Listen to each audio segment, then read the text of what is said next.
ഇന്ന് ഞാൻ ഉണ്ടാക്കിയത് നമ്മുടെ ശംഖുപുഷ്പം കൊണ്ടുള്ള കിണ്ണത്തപ്പാണ്. കണ്ട നല്ല ടേസ്റ്റാണ്. ശംഖുപുഷ്പത്തിൽ കുറേ ഗുണങ്ങളൊക്കെ ഉണ്ട്. അപ്പോൾ കിണ്ണത്തപ്പം ഉണ്ടാക്കിയപ്പോൾ എന്നാൽ ശംഖുപുഷ്പം കൂടി ചേർത്ത് ഉണ്ടാക്കാമെന്ന് വിചാരിച്ചു. അങ്ങനെ ഉണ്ടാക്കിയതാണ്. സൂപ്പർ ടേസ്റ്റാണ്. അല്ല, ശംഖുപുഷ്പത്തിന് പ്രത്യേകിച്ച് ടേസ്റ്റൊന്നും ഇല്ല, എന്നാലും അതിൻ്റെ ഒരു ഹെൽത്തി ആണെന്ന് മാത്രം. അപ്പം എങ്ങനെ ഉണ്ടാക്കണമെന്ന് നോക്കാം കേട്ടോ. ഇതിനായിട്ട് 1/4 കപ്പ് അരിപ്പൊടി എടുത്തിട്ടുണ്ട്. അത് മിക്സിയുടെ ജാറിലിട്ട് കൊടുത്തു. അതുപോലെ തന്നെ നാളികേരത്തിൻ്റെ ഒന്നാം പാല് 1.5 ഗ്ലാസ് ഒന്നാം പാൽ ഒഴിച്ചു. അതിനുശേഷം 1/2 കപ്പ് പഞ്ചസാരയും ഒരു നുള്ളു ഉപ്പും ചേർത്ത് കൊടുത്തു കേട്ടോ.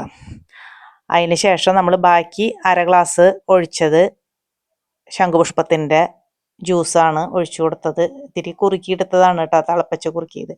അങ്ങനെ മിക്സിയുടെ ജാറിലെല്ലാം കൂടി അടിച്ച് ഒഴിച്ച് മാറ്റി വെച്ചു. അതിന് ശേഷം നമുക്ക് കിണ്ണത്തിലേക്ക് സാധാരണ കിണ്ണത്തപ്പം ഉണ്ടാക്കുന്ന പോലെ തന്നെ ഒഴിച്ചു കൊടുത്ത് വെന്ത് വന്നിട്ടുണ്ട്. നല്ല ടേസ്റ്റാണ്.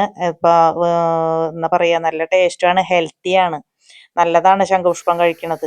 ശംഖുപുഷ്പത്തിൻ്റെ ജ്യൂസും അതുപോലെ അതുകൊണ്ട് എന്തെങ്കിലുമൊക്കെ പലഹാരം ഉണ്ടാക്കട്ടെ.